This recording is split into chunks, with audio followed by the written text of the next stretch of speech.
Во-первых, ко мне обратилась группа моих избирателей, с вопросами о строительстве атомной станции, малой атомной станции в Устьянском районе. У них было множество вопросов и множество сомнений. Естественно, я обратился к профессионалам Росатом и попросил рассмотреть их заявление и, условно говоря, дать профессиональный ответ. Благодарю Росатом, что они быстро среагировали, вышли на меня и предложили ознакомиться, с теми методами безопасности, которые на стадии проектирования, на стадии эксплуатации проводятся в системе Росатома. Мы вот тут более 2 часов нас знакомили, и со мной были студенты из так называемого дискуссионного клуба «Толкуй», в котором мы разные проблемы обсуждаем, дискутируем. И сегодня хочу поблагодарить всех специалистов, всех профессионалов, которые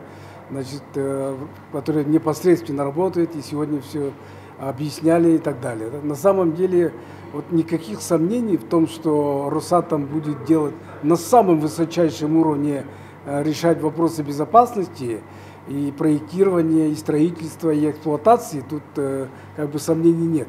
Но все-таки есть в обществе люди, которые, во-первых, не знают, во-вторых, сомневаются, в-третьих, против строительства, поэтому им надо разъяснить. И с этой точки зрения я попросил, задал такие несколько вопросов.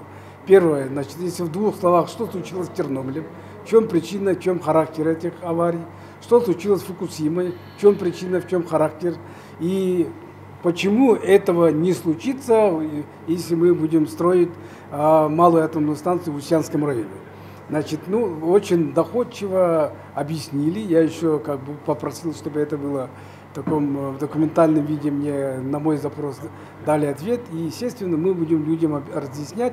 И предстоит еще несколько общественных слушаний, и нам надо будет кропотливо людям объяснять, что энергетика – это путь к развитию. Без энергетики, тем более в Арктике, никакого развития быть не может, и экономического, и социального. Но люди правильно задают вопросы безопасности. А как это отразится на нашей социальной, на нашей экологической ситуации? Просто это надо профессионально и доходчиво объяснять. Вот самый главный вывод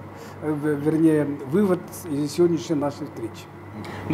Подытоживая, вы за реализацию этого проекта? Однозначно, я всегда был за развитие экономическое, поскольку я сам экономист и строитель, но с общественностью надо работать, потому что люди сомневаются, люди боятся, некие фобии есть. Это просто надо снимать, разъяснять, но это сложная, кропотливая, может быть, даже не совсем приятная работа, но этим надо заниматься.